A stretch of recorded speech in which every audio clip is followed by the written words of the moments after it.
Hey Math 135, what's up? In this video, we're going to look at some additional examples from 7.1 to hopefully help you with some of your homework problems. In number 1, we have let S be a sample space of an experiment. We don't necessarily care what that experiment is. And we have E, F, and G are events in this experiment. We want to find, in part A, the events F union G and F intersect G. Treating these events as sets, the set operations are the same. I guess the only thing that really changes is the language that we're using to talk about these ideas. F union G, if I take the set F, 1, 4, 6, do the union with the set 2, 3, 5. Remember, with the union is anything that shows up at least once. And let's see, 1 shows up in F, and 2 shows up in G, and 3 shows up in G, and 4 shows up in F, and 5 shows up in G, and 6 shows up in F. So everything shows up. Looks like F union G is actually our entire sample space. If we do F intersect G, we're doing the intersection of F with G. Remember, the intersection, we're looking for all of the elements that are in both sets. And in this case, there are no elements that are in both sets. And so the intersection is the empty set. So that, remember, that means that F, and G are mutually exclusive.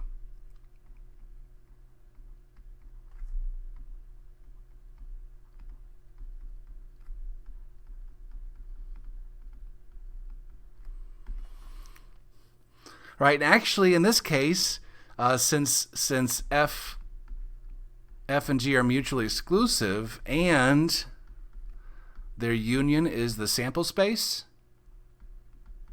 we can say that F and G is a partition. F and G form a partition of the sample space.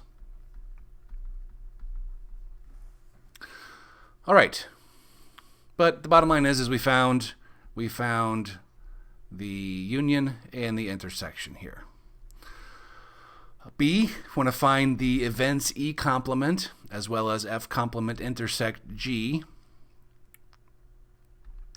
E complement is everything that's not in E. We have E up here. E has 1 and 2. The things that are not in E are 3, 4, 5, and 6. F complement intersect G. If we write down F complement, all the things that are not in F, F doesn't have 2, 3, and 5. So there's F complement. Intersect G has also, G is also 2, 3, and 5. Their intersection is all the elements that are in both sets, or all the outcomes that are in both sets, is 2, 3, and 5.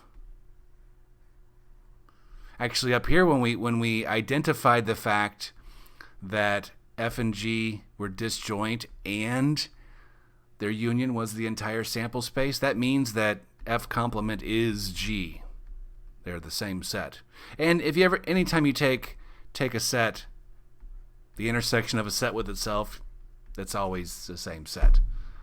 The overlap is everything that's there. Everything in A overlaps with everything in A. All right, so that was a kind of a weirdish example. All right, in C, we're trying to find out if the events E union F and E intersect F complement, we want to find out if they are mutually exclusive. So looking at E union F, we're looking at anything that's in E. We got 1 and 2 are in E. We're doing the union here, so we're just kind of adding things now. Everything in F that we haven't written down yet is 4 and 6. So there's E union F. If we want E intersect F complement, we take E, 1, 2. F complement is G, so F complement is 2, 3, and 5, and the outcomes that these two events share in common Well, there's only one outcome that they share in common, and that's the singleton event 2. All right, now if we're trying to look and see if E union F and E intersect F complement are mutually exclusive, we want to see if they share any elements. All right, we want to look at the intersection of those two things, and so this looks a little bit gross on the page, but I want to take the intersection of E union F with E intersect F complement. And in this case, we can see that 2 shows up in both of those sets. And in particular, this is not the empty set. The only time two events are mutually exclusive is when their intersection is the empty set. So no, these two sets are not mutually exclusive. And we can kind of see that too with the Venn diagram. All right, if we were to, here's our sample space. We have two sets E and F.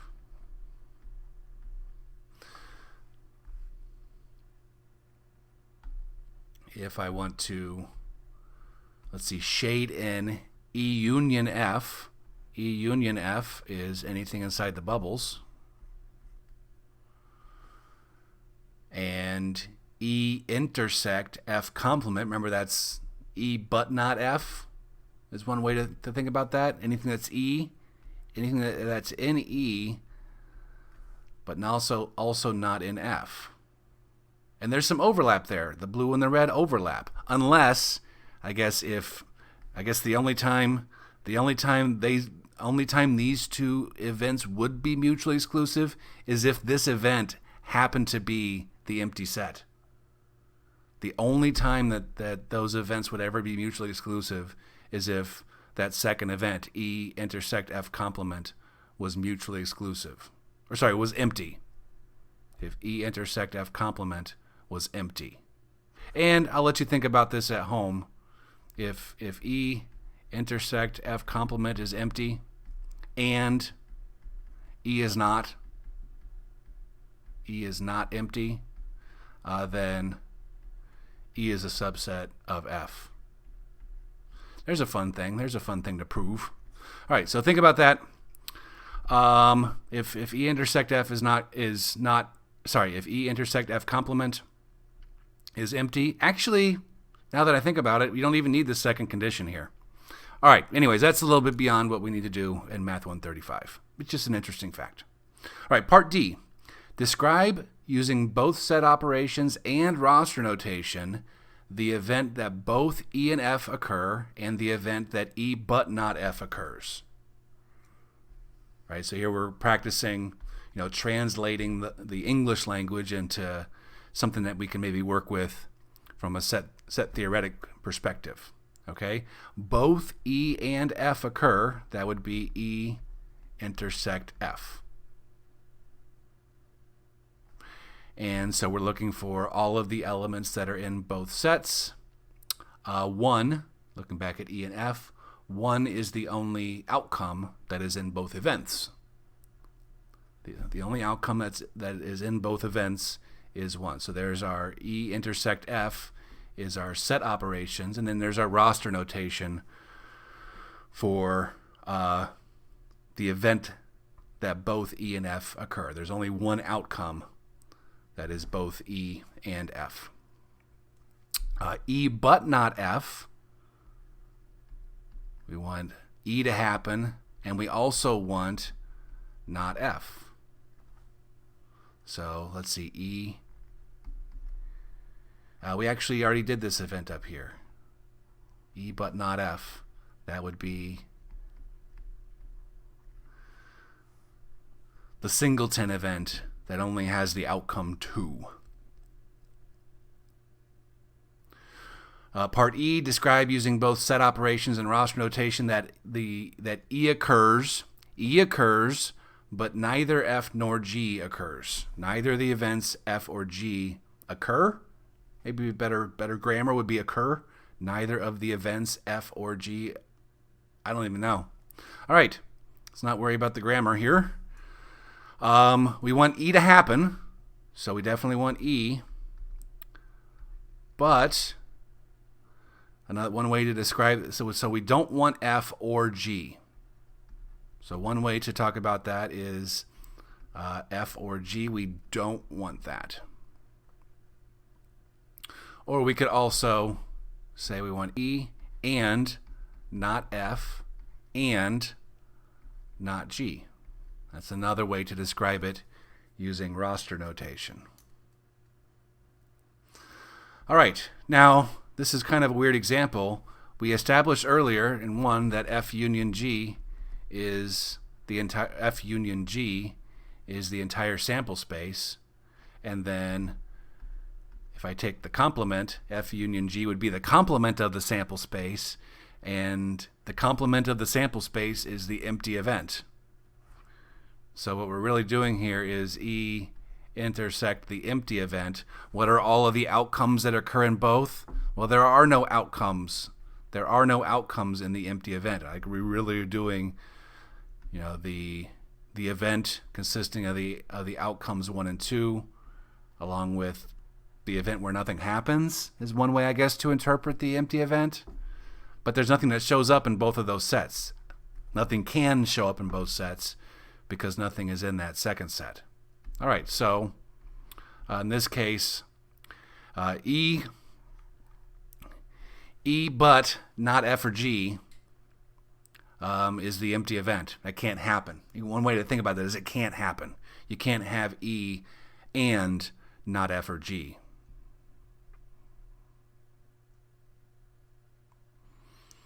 Okay. Moving on to number 2, we have another sample space given to us. We don't know what the experiment is. We just know what our sample space is. We want to list all of the events. Remember, those are subsets. List all of the events of this experiment. Now, before we get going here, we can say that the number of events, which is the same as subsets,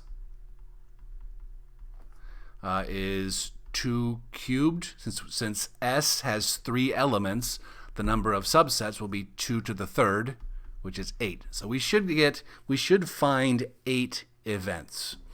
You can start with the empty event. That's one of them. Then you can list the singleton events. The event that just A happens, the event that just B happens, or the event that just C happens. Then you can go list all of the events that have 2 outcomes, the event that A or B happens, the event that A or C happens, and the event that B or C happens. So those are all of the events that have 2 outcomes. And then the last event is the full sample space. So we got 1, 2, 3, 4, 5, 6, 7, 8. Those are our events in this experiment. How many subsets of S contain the letter B? Not sure I like that contain language, but I think that's what the homework asks. We want to know in how many subsets is B an outcome, or how many subsets is B an element. Looks like we've got the singleton event with just B. We have 2 events that have 2 outcomes, A and B and C, and then there is the whole sample space. That's an event with B in it. How many subsets of S contain either the letter B or the letter C? Well, we're just looking for one of those 2 things, possibly both. Let's see. So all the sets that we've marked so far have either B or C. The ones we want to add are this one has C but not B, and that one also has C but not B. So there's 6. There's 6.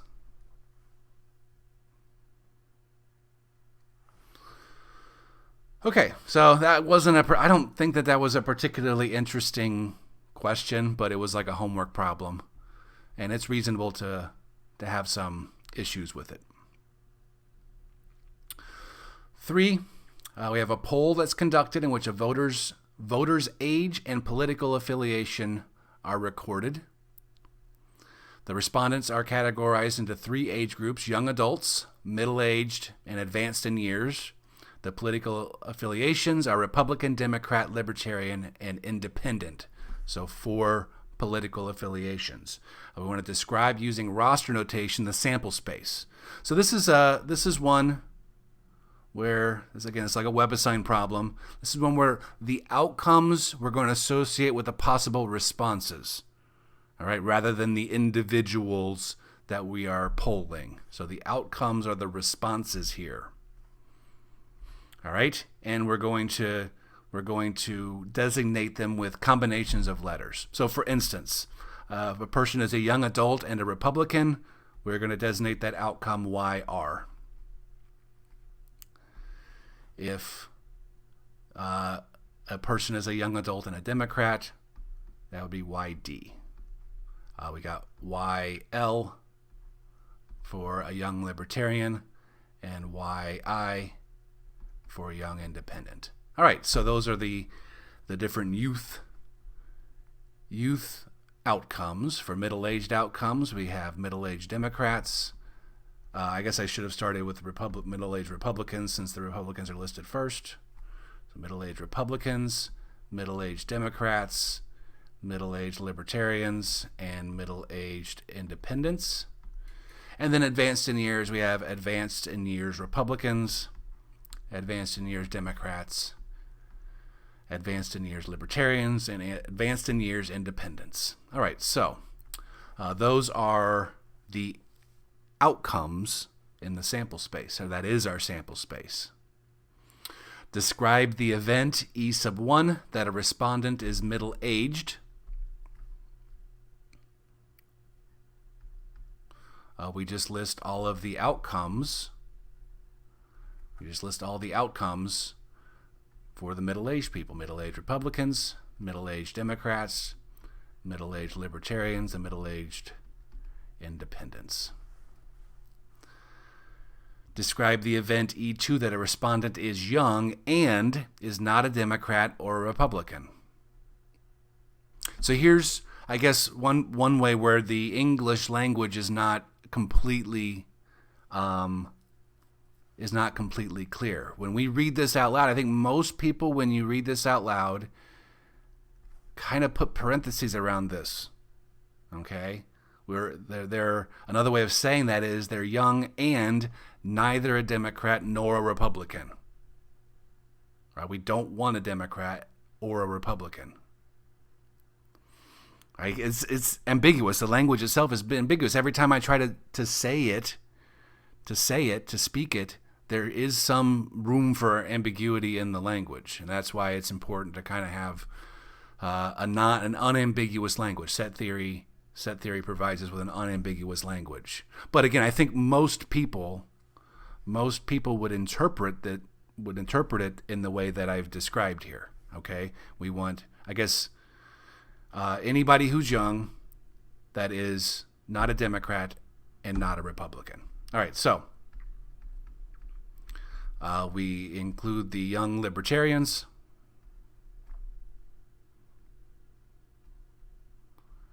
as well as the young Independents. We want our respondent to be young, for one, so it's got to be one of these 4, and we don't want the Republican, and we don't want the Democrat. All right, so I think that does it for this list of problems. If you have any questions about anything that was done here in the video, please ask. If you have any questions about any of your other homework problems, remember there is the Ask Your Teacher feature on WebAssign that you can use. I usually respond to those pretty quickly.